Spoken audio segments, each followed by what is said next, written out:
Good morning, all of you. Good Good morning, morning, sir. sir. Good morning, sir. Very good morning, very good good morning. Morning sir. Late हो गए थोड़ा सा। चलो देखो, ये chapter है 10 minute का। 10 मिनट लगेंगे मेरे को। 10 मिनट में टॉपिक पूरा करके फिर मैं चैप्टर चालू कर रहा हूँ बायोलॉजी का 6 चैप्टर लाइफ प्रोसेस। ठीक है, इसमें क्या रह गया, इसमें बच क्या गया? हमने इससे पहले क्या कंप्लीट किया था? संक्षारण। संक्षारण का मतलब होता है धातुओं का जल यानी कि नमी और वायु के द्वारा खराब हो जाना। 3 एग्जाम्पल भी लिए थे। चांदी का लिया था जो सल्फर से खराब होती है, कॉपर का लिया था जो जल CO2 और ऑक्सीजन से, और एक एग्जाम्पल लिया था हमने किसका? लोहे का। तो वो था संक्षारण। और संक्षारण के लिए पानी के साथ वायु भी जरूरी है, उसके लिए एक एक्सपेरिमेंट भी करके दिखाया था मैंने, बताया था ना। अब जो टॉपिक रह गया है ना 3rd चैप्टर के अंदर, वो है संक्षारण से बचने के उपाय। मतलब धातुओं को आप संक्षारण से कैसे बचा सकते हो, धातुओं को लंबे समय तक आप टिकाऊ कैसे बना सकते हो, वो वाला टॉपिक रह गया। ठीक है, इसको भी कंप्लीट करते हैं। संक्षारण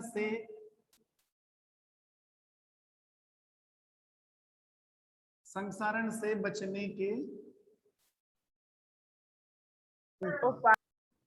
संक्षारण से बचने के उपाय। और ध्यान रखना ये जो टॉपिक है हालांकि होगा 10 मिनट का, लेकिन इसमें सबसे ज्यादा क्वेश्चन बनते हैं इस वाले टॉपिक से। जितना छोटा है उतना ही खोटा है, ध्यान रखना, क्योंकि सबसे ज्यादा क्वेश्चन आते हैं इस वाले टॉपिक से। अब आप देखो, अब धातुओं को कैसे बचा सकते हो? धातुएं संक्षारित होती है, धातुओं पर जंग लग सकती है। तो जंग से बचाने के लिए हम क्या क्या करते हैं, हम क्या क्या पैंतरे लगाते हैं, क्या क्या तरीके लगाते हैं, कौन कौन सी प्रिकॉशंस हम फॉलो करते हैं, वो सारी चीजें हमें देखनी है। सबसे पहले ध्यान रखना, अगर धातुओं को कोरोजन से बचाना है तो हम क्या करते हैं? पेंटिंग करते हैं, यानी कि पेंट करते हैं। धातुओं पर कलर करते हैं कि नहीं करते?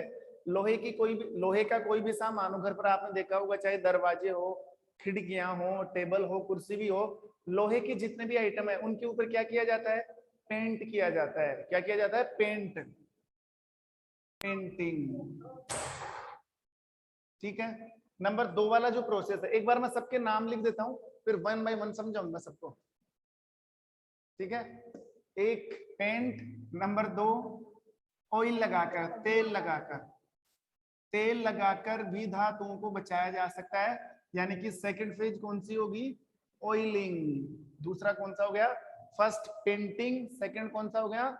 ऑयलिंग। नंबर 3 ग्रीज लगाकर, ग्रीज या ग्रीस बोल सकते हो, ग्रीस या ग्रीज लगाकर, और इस प्रोसेस का नाम हो गया ग्रीजिंग। ठीक है, number 4 यशद लेपन, very very important.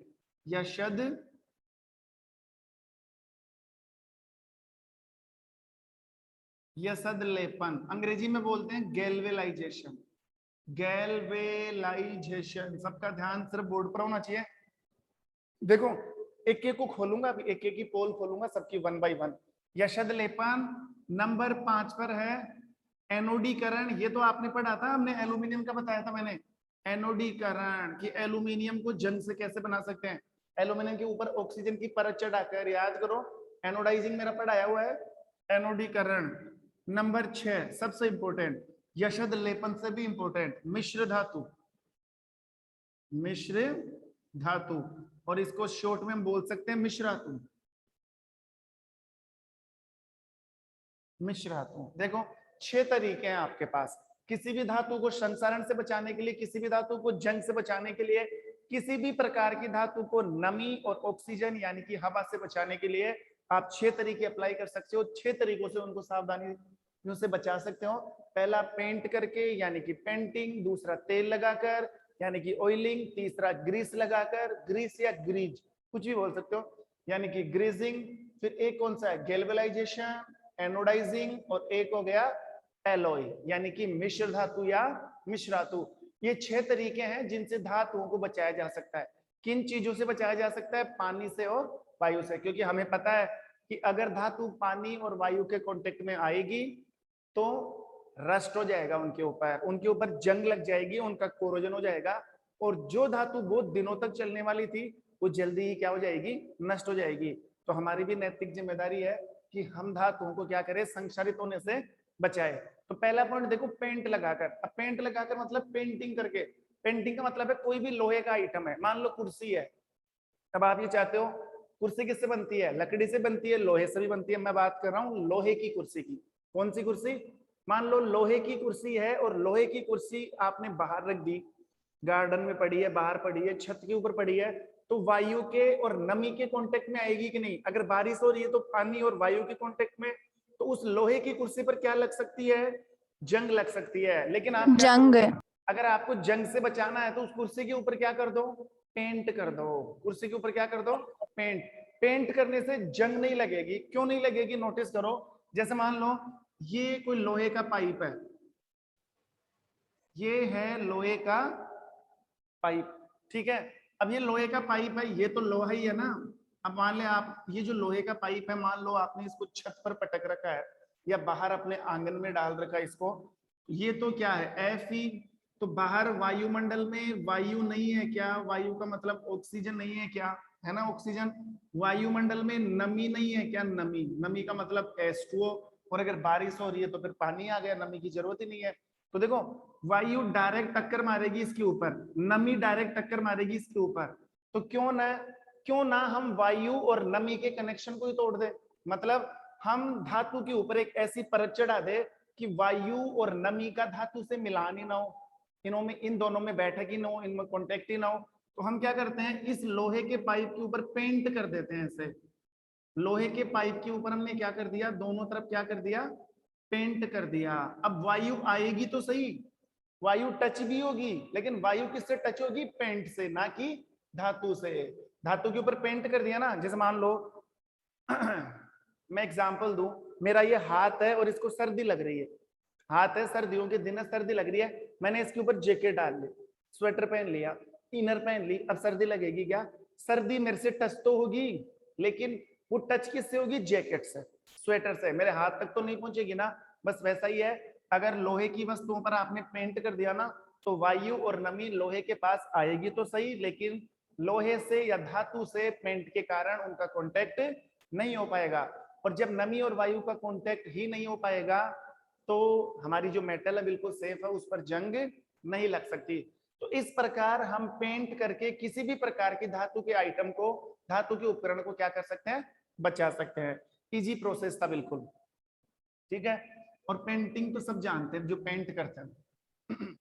Number 2, तेल लगाकर, ऑयल लगाकर। अब वही बात है, जैसे मान लो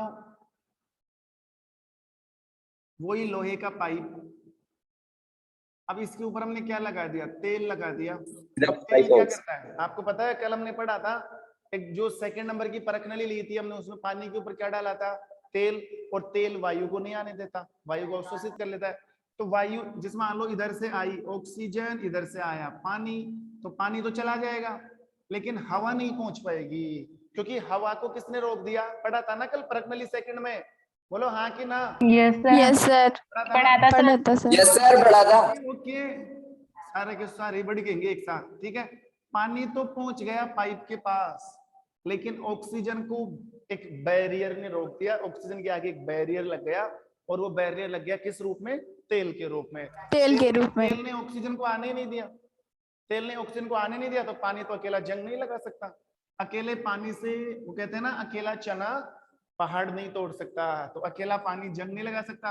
ऑक्सीजन को रोका गया है, और ऑक्सीजन को किसके थ्रू रोका गया है, तेल के थ्रू। किसके थ्रू, तो बताओ, तेल लगाकर भी हम धातुओं को संसारित होने से बचा सकते हैं क्या, जी बिल्कुल बचा सकते हैं। नंबर 3, ग्रीस लगाकर।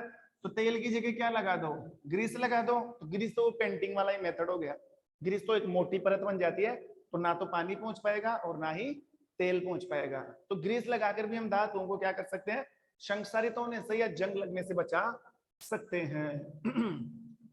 तो ये तीनों तो थे बिल्कुल इजी मेथड, मैं ना भी समझा था तो भी आप खुद भी पढ़ सकते थे इन तीनों का।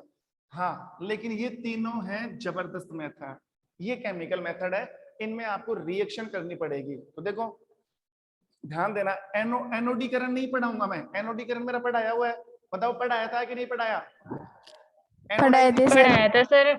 इसकी क्लास भी ले सकते हो आप, यूट्यूब पर पढ़ा, अगर आपको एनोडीकरण देखना है तो। एंड फिर भी मैं थोड़ा बहुत बता दूंगा, कोई नहीं, हल्का बताऊंगा लेकिन पूरा डेप्थ में जाके नहीं बताऊंगा। हाँ, इनको पूरा समझाऊंगा, यशद लेपन और मिश्र धातु को, क्योंकि इन दोनों में से ही क्वेश्चन बनेंगे।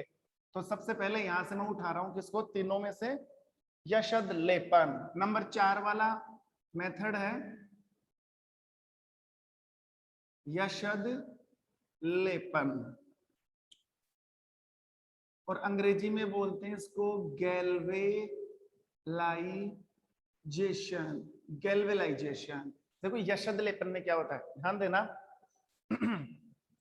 यशद लेपन में क्या होता है, किसी भी धातु के ऊपर, जिस धातु के ऊपर मान लो आपको परत चढ़ानी है, जिस धातु को आप संसारण से बचा रहे हो, जंग से बचा रहे हो, तो उसमें क्या होता है, यशद लेपन में किसी भी धातु के ऊपर जिंक और क्रोमियम की परत चढ़ा दी जाती है। मान लो कोई भी धातु है, कोई भी मेटल है, कोई भी धातु है, तो उस धातु के ऊपर किसकी परत चढ़ा दी जाती है, धातु के ऊपर परत चढ़ेगी या तो जिंक की या फिर क्रोमियम की। किसी भी धातु के ऊपर जिंक और क्रोमियम की परत चढ़ा दी जाती है, जिससे उस धातु का संक्षारण नहीं होता, धातु बच जाती है। जैसे मैं आपको सबसे अच्छा एग्जांपल दे दूं यहाँ पर साइकिल का। साइकिल सबने देखी भी है, देखी क्या है, सबके पास है भी और सबने चलाई भी है। तो एक बार नोटिस करना, साइकिल का जो हैंडल आता है ना, हैंडल, साइकिल के हैंडल की बात करो, या साइकिल की जो रिम आती है, या साइकिल का जो चक्का आता है, रिम देखना, हैंडल देखना, चमकीले होते हैं कि नहीं होते, स्टील की जैसे, बताओ। Yes sir. होते हैं सर। एक्चुअल में वो स्टील नहीं है, एक्चुअल में वो क्या है, लोहा ही है, लेकिन लोहे के ऊपर क्रोमियम की परत चढ़ाई हुई है, क्योंकि जंग ना लग जाए, लोहा खराब ना हो जाए। क्योंकि साइकिल तो बाहर भी खड़ी रहती है, पानी में भी भीगेगी, हम बाहर भी खड़ा कर देते हैं तो जंग लगने के चांसेस है। तो जो हैंडल है उसके ऊपर, मान लो ये हैंडल है ऐसा, मान लो ये हैंडल है, तो ये लोहे का बना हुआ है, लेकिन इसके ऊपर किसकी परत चढ़ा दी जाती है, क्रोमियम की परत। इसके ऊपर किसकी परत चढ़ा दी, Cr, क्रोमियम की क्रोमियम। फिर क्रोमियम भी धातु है, लेकिन क्रोमियम पर जंग नहीं लगती। क्रोमियम धातु है लेकिन जंग नहीं लगेगी, क्योंकि लोअर एक्टिव मेटल है, इतनी जल्दी क्रिया नहीं करती। क्रोमियम की परत, और क्रोमियम आपको कैसे नजर आएगा, आप चेक कर सकते हो, जो साइकिल का हैंडल है ना, उसको ऐसे खुरुच के देखना, जाकर चेक कर लेना, जाकर क्या घर पर ही हो, मतलब क्लास से हटकर चेक कर लेना। साइकिल का जो हैंडल है उसको थोड़ा सा रब करना, रबिंग करना, उसको रगड़ना थोड़ा सा, एक परत निकलेगी चमकीली चमकीली से, और वो जो परत निकलेगी ना, इसका मतलब है हैंडल से आपने क्रोमियम को हटा दिया। साइकिल का जो हैंडल था ना, उससे किसको हटा दिया, क्रोमियम को। कई बार देखना हैंडल के ऊपर वो परत हटती जाती है तो उसके ऊपर जंग लगने लग जाती है। बोलो ऐसा होता है कि नहीं होता है। होता है सर। रिम के ऊपर भी क्रोमियम की लेयर चढ़ाई जाती है, और किसी भी धातु के ऊपर, किसी धातु के ऊपर किसी अन्य धातु की परत चढ़ाना क्या कहलाता है, यशद लेपन। किसी धातु को जंग से बचाने के लिए, संक्षारण से बचाने के लिए, उस धातु पर किसी अन्य धातु की परत चढ़ा देना क्या कहलाता है, यशद लेपन। यशद ये लेपन। परत ऐसे ही नहीं चढ़ती, ध्यान रखना, इस परत को चढ़ाने के लिए एक पूरा केमिकल मेथड अप्लाई करना पड़ता है, कैथोड और एनोड वाला। कल हमने पढ़ा था ना कॉपर वाला, एक परत कॉपर पर क्या हल्की परत, एक पर कॉपर की मोटी परत, ऐसे इसमें होता है। एक लोहे की प्लेट ले लेते हैं, एक क्रोमियम की प्लेट ले लेते हैं, विद्युत धारा प्रवाहित कर देते हैं, तो क्रोमियम उतर उतर कर किसके ऊपर चढ़ जाती है, लोहे की प्लेट के ऊपर। इसे इलेक्ट्रोप्लेटिंग मेथड बोलते हैं। इसे क्या बोलते हैं, इलेक्ट्रो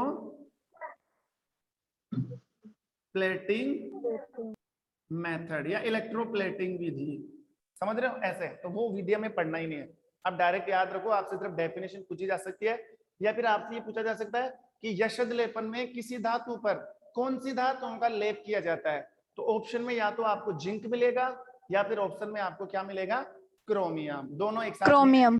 अगर जिंक आपको ऑप्शन में मिलता है तो जिंक पर टिक कर दो, और अगर क्रोमियम आपको ऑप्शन में मिलता है तो किस पर टिक कर दो, जिंक और क्रोमियम, दोनों तो मिलने से रहे। या फिर ऐसा भी आ सकता है जिंक और क्रोमियम दोनों, दोनों पर टिक करो, ठीक है। इस प्रोसेस को क्या बोलते हैं, गैल्वेलाइजेशन। और गैल्वेलाइजेशन ऐसे नहीं कि आपने हैंडल हाथ में ले लिया, इधर से क्रोमियम उठा उठा के रगड़ दिया उसके ऊपर, वो तो उतर जाएगा, वो तो उतर जाएगा, ठीक है। अगर किसी लोहे की धातु पर आपको जिंक की परत चढ़ानी है, अगर किसी लोहे की धातु पर आपको क्रोमियम की परत चढ़ानी है, तो उसके लिए कौन सा मेथड लगाना पड़ेगा, इलेक्ट्रोप्लेटिंग। इलेक्ट्रो प्लेटिंग, यानी कि दो दो वो विद्युत धारा के द्वारा होता है सारा का, तो वो पढ़ने से मतलब भी नहीं। क्या करोगे, पढ़िए आप। ये प्रोसेस था कौन सा, यशद लेपन। अब ये जो 5 नंबर पर है एनोडीकरण, मैं यही से बता देता हूँ। एनोडीकरण का मतलब क्या है, एनोडीकरण का मतलब है एल्यूमिनियम जो धातु है, एल्यूमिनियम, एल्यूमिनियम धातु ऑक्सीजन के संपर्क में आती है और क्या बन जाता है, Al2O3, तो एल्यूमिनियम ऑक्साइड बन गया। एल्यूमिनियम ऑक्साइड मतलब एल्यूमिनियम के ऊपर ऑक्सीजन की एक पतली परत चढ़ गई, और ये जो पतली परत है ना ऑक्सीजन की, ये इसको जंग से बचाती है। किससे बचाती है, जंग से। और हम ये चाहते हैं कि एल्यूमिनियम के ऊपर ये ऑक्सीजन की पतली परत ना होकर मोटी परत हो जाए, तो इस एल्यूमिनियम ऑक्साइड के ऊपर या एल्यूमिनियम के ऊपर ऑक्सीजन की एक मोटी परत का निर्माण किया जाता है। और ऑक्सीजन की वो मोटी परत है, उसके लिए ऑक्सीजन कहाँ से लाओगे, एल्यूमिनियम को सल्फ्यूरिक एसिड में डाला जाता है, वहां से ऑक्सीजन निकलेगी और किसके ऊपर चढ़ जाती है, एल्यूमिनियम के ऊपर। इस प्रक्रिया को क्या बोल देते हैं, एनोडीकरण। एनोडीकरण। पढ़ाया हुआ है मेरा पहले, इसलिए मैं ज्यादा जोर नहीं दे रहा इसके ऊपर, ठीक है। नेक्स्ट, मिश्र धातु, very very important, very important, ठीक है। मिश्र धातु या मिश्र धातु, मिश्र धातु या फिर इसको शॉर्ट में क्या बोल सकते हो, दोनों को मिश्र धातु, ठीक है। इधर बताऊंगा, इसको पूरा समझाना पड़ेगा। देखो बस लास्ट टॉपिक है, मिश्र धातु या मिश्र धातु।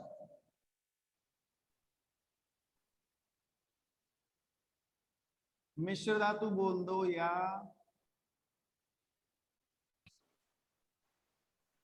मिश्र धातु, और अंग्रेजी में बोलते हैं एलॉय। इंग्लिश में क्या बोल देते हैं इसको, एलॉय। देखो मिश्र धातु किसे कहते हैं, नाम से पता लग रहा है, मिश्र धातु, दो या दो से अधिक धातुओं को क्या कर दिया जाता है, मिक्स कर दिया जाता है। दो या दो से अधिक धातुओं को क्या कर दिया जाता मिक्स। है, मिक्स कर दिया मिक्स। जाता है। तो इसकी डेफिनेशन हो गई, मिक्स। दो या दो से अधिक, दो या दो से अधिक धातुओं का, दो या दो से अधिक धातुओं का मिश्रण। सममांगी मिश्रण, दो या दो से अधिक धातुओं का सममांगी मिश्रण क्या कहलाता है, मिश्र धातु। ध्यान रखना, मिश्रण कौन सा लिया है मैंने, सममांगी। और सममांगी। सममांगी मिश्रण किसे कहते हैं, सममांगी मिश्रण का मतलब होता है जो चीजें आप मिला रहे हो ना, जो चीजें आप मिला रहे हो। देखो सममांगी मिश्रण का मतलब ये है कि इस मिश्रण में जो आप धातु मिला रहे हो वो बिल्कुल ढंग से मिल जानी चाहिए, आपको पता भी नहीं लगना चाहिए। मिश्रण दो टाइप के होते हैं, 9th क्लास में पढ़ा आपने, एक सममांगी मिश्रण होता है और एक विषमांगी। तो सममांगी मिश्रण किसे कहते हैं, पहली बात मिश्रण किसे कहते हैं, आप छोड़ो एक बात, सममांगी को छोड़ दो, आप तो मिश्रण पर ही नोटिस करो। मिश्रण किसे कहते हैं, दो या दो से अधिक यौगिक मिलकर किसका निर्माण करते हैं, मिश्रण का। लेकिन मिश्रण ध्यान का। रखना, वो जो यौगिक आप मिक्स कर रहे हो ना, दो या दो से अधिक यौगिक, अगर उन यौगिकों की अवस्था समान है, अगर सारे यौगिक ठोस है, सारे यौगिक द्रव है, सारे यौगिक गैस है, तो वो मिश्रण कौन सा होता है, सममांगी मिश्रण। और अगर जो यौगिक आप मिलाने जा रहे हैं उनकी अवस्था अलग है, एक ठोस है, एक द्रव है, एक गैस है, तो फिर वो किस टाइप का मिश्रण बनता है, विषमांगी मिश्रण। विषमांगी मिश्रण। लेकिन ध्यान रखना, मिश्र धातु विषमांगी मिश्रण नहीं है।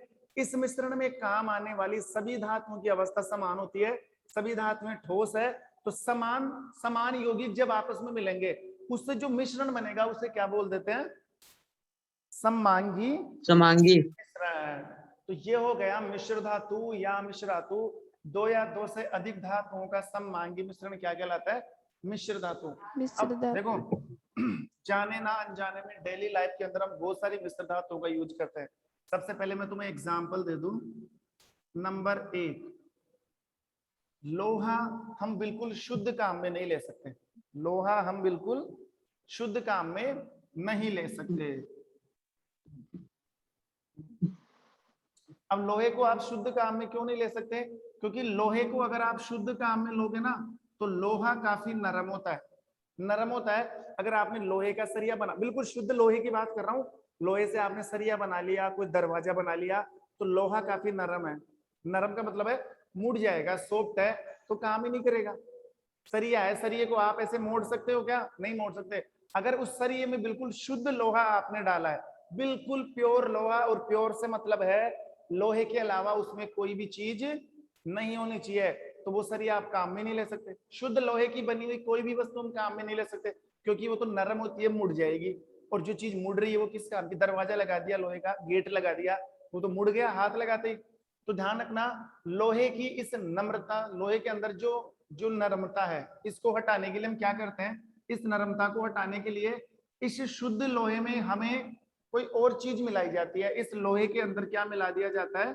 कार्बन। और कार्बन 0.05% अवस्था में, 0.05% में कार्बन मिला दिया जाता है। और कार्बन मिलाने से लोहा कैसा हो जाता है?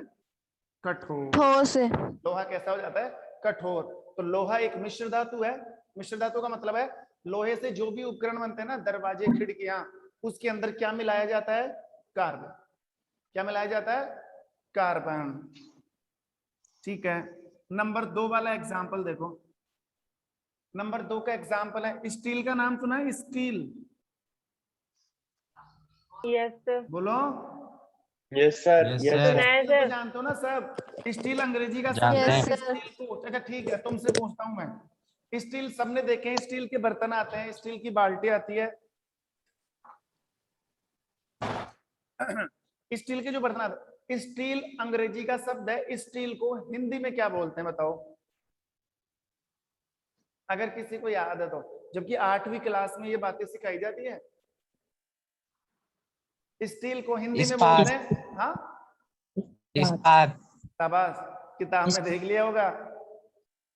स्टील नो को सर, हिंदी नहीं में देखा। नहीं गूगल इस्पात। स्टील को हिंदी में क्या बोलते हैं? इस्पात। और स्टील एक मिश्र धातु इस्पात। है। स्टील एक मिश्र धातु है। कौन सी मिश्र धातु? यानी कि लोहे के अंदर क्या मिलाया गया है? क्रोमियम और मैग्नीज और कार्बन।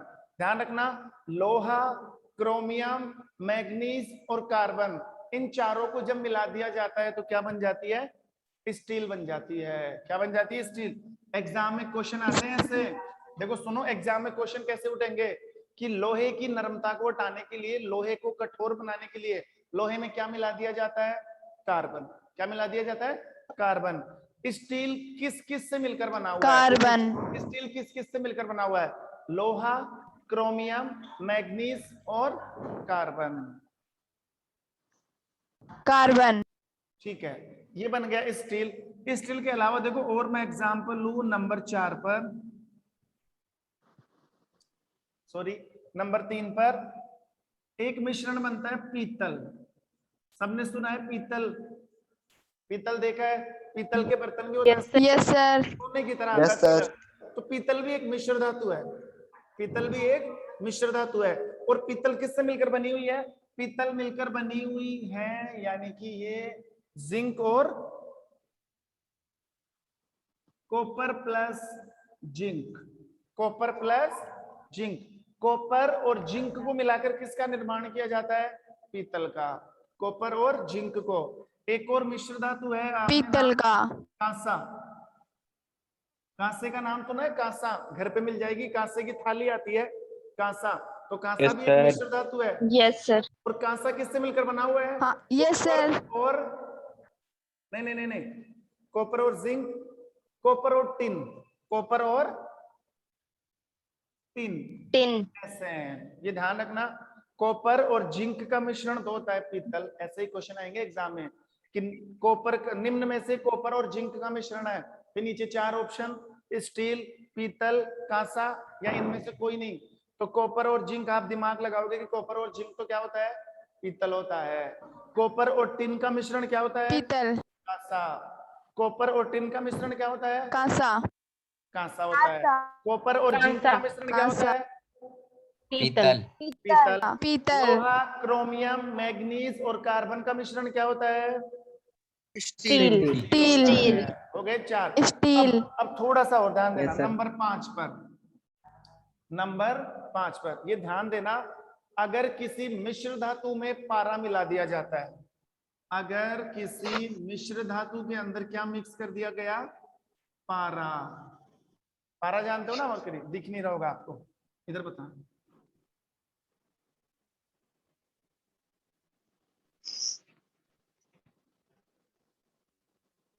देखो, अगर 5 नंबर पर अगर किसी मिश्र धातु के अंदर क्या मिला दे, पारा, अगर किसी मिश्र धातु में क्या मिला दिया जाए, पारा, तो उस मरकरी। धातु को क्या बोला जाता है, उस मिश्र धातु को पारा। बोला जाता है अमलगम। वेरी इंपॉर्टेंट क्वेश्चन, कई बार पूछा जाता है कि अमलगम किसे कहते हैं। तो ध्यान रखना, अगर किसी मिश्र धातु, अब कोई सी भी मिश्र धातु हो सकती है, अगर किसी मिश्र धातु में अगर पारा मिलाया गया है, अगर किसी मिश्र धातु में क्या मिलाया गया है, पारा, तो उस मिश्र धातु को क्या बोला जाता है, अमलगम। क्या बोल दिया जाता है, अमलगम। ठीक है। Point number 6, SN plus PB का मिश्रण क्या बनता है, SN प्लस PB। SN क्या है, SN टिन टिन, और PB क्या है, टिन। पीबी लेड हाँ? सीसा सीसा लेड, पीबी लेड। सीसा ये तो है टिन, ये है शीशा। ध्यान देना सभी, और इस पर नोटिस करना, ध्यान रखना, आपने 3rd चैप्टर पूरा पढ़ लिया होगा, उनमें इतने क्वेश्चन नहीं बनेंगे जितने इन टॉपिक में बन जाएंगे।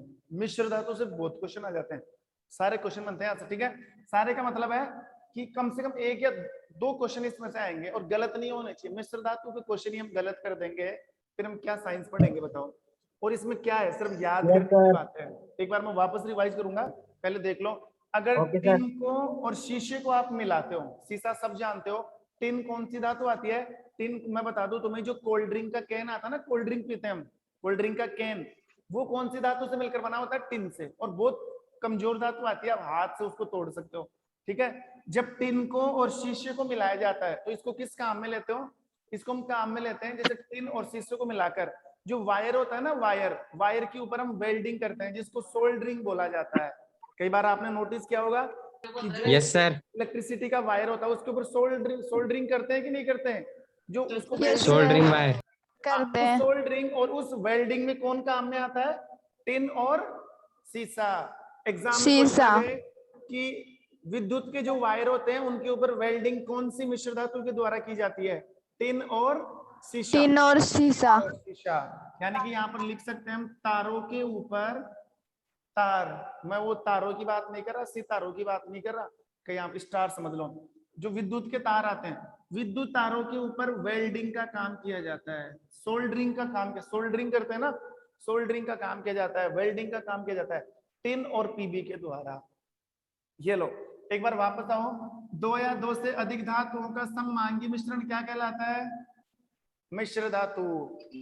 लोहा नरम होता है, लोहे को हम ऐसे काम में नहीं ले सकते, तो लोहे को काम में लेने के लिए लोहे को कठोर बनाना पड़ेगा, तो कठोर बनाने के लिए क्या मिलाना पड़ेगा, कार्बन। कितने परसेंटेज, कार्बन 0.5%। 0.05%। स्टील कौन सी धातुओं का मिश्रण है,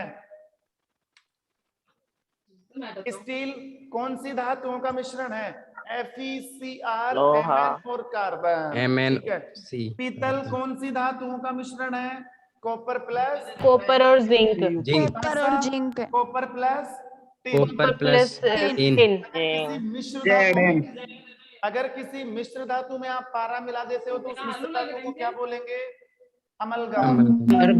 अमलगम। तारों के ऊपर वेल्डिंग करने के लिए, बोलो टिन आवाज, और शीशा। अरे आवाज क्यों रही है, आवाज और शीशा। बहुत आवाज हो रही है। देखो, अगर इलेक्ट्रिसिटी के वायर है और इलेक्ट्रिसिटी दिख नहीं रहा, क्या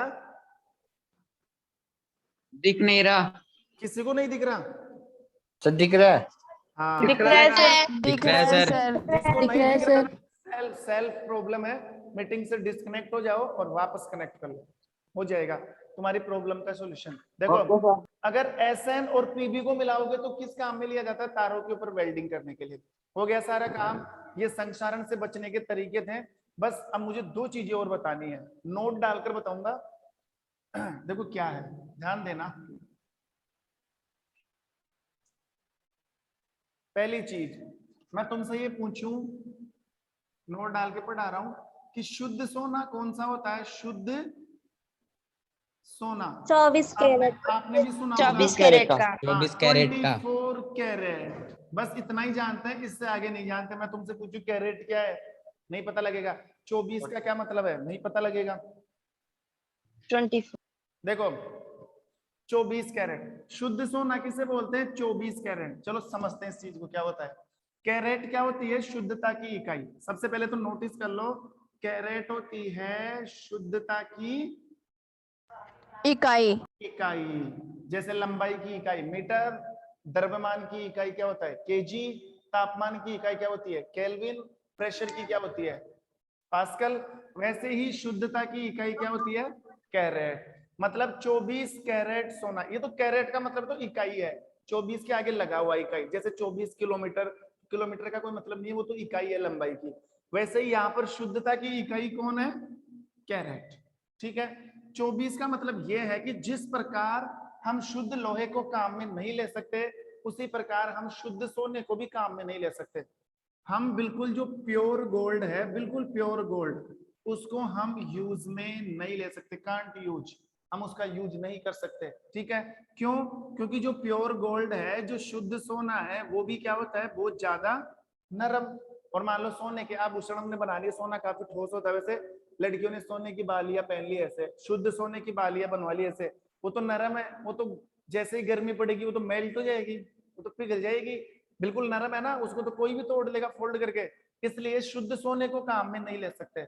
शुद्ध सोने को काम में नहीं लिया जाएगा। इसको कठोर बनाने के लिए इसमें कुछ मिला दिया जाता है। ठीक है। और चांदी।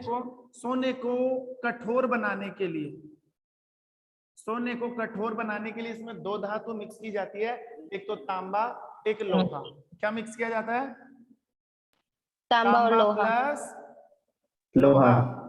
तांबा जिसको अंग्रेजी में क्या बोलते हैं? कॉपर। लोहा जिसको इंग्लिश में क्या बोलते हैं? आयरन। Fe। आयरन। तांबे का सिंबल होता है Cu और लोहे का सिंबल होता है Fe। Fe। कॉपर और Fe। अब सवाल ये उठता है कि सर सोने में कितना तांबा और लोहा मिलाया जाए? यहाँ तो समझ में आ रहा था कि लोहे में कार्बन कितना मिलाना था? 0.05%। ठीक है। यहाँ पर सोने के अंदर कितना तांबा और कितना लोहा मिलाओगे? तो ध्यान रखना, 22 कैरेट सोने के अंदर, 22 कैरेट सोने के अंदर कौन सा सोना शुद्ध माना जाता है? 24 कैरेट। अगर 24 कैरेट में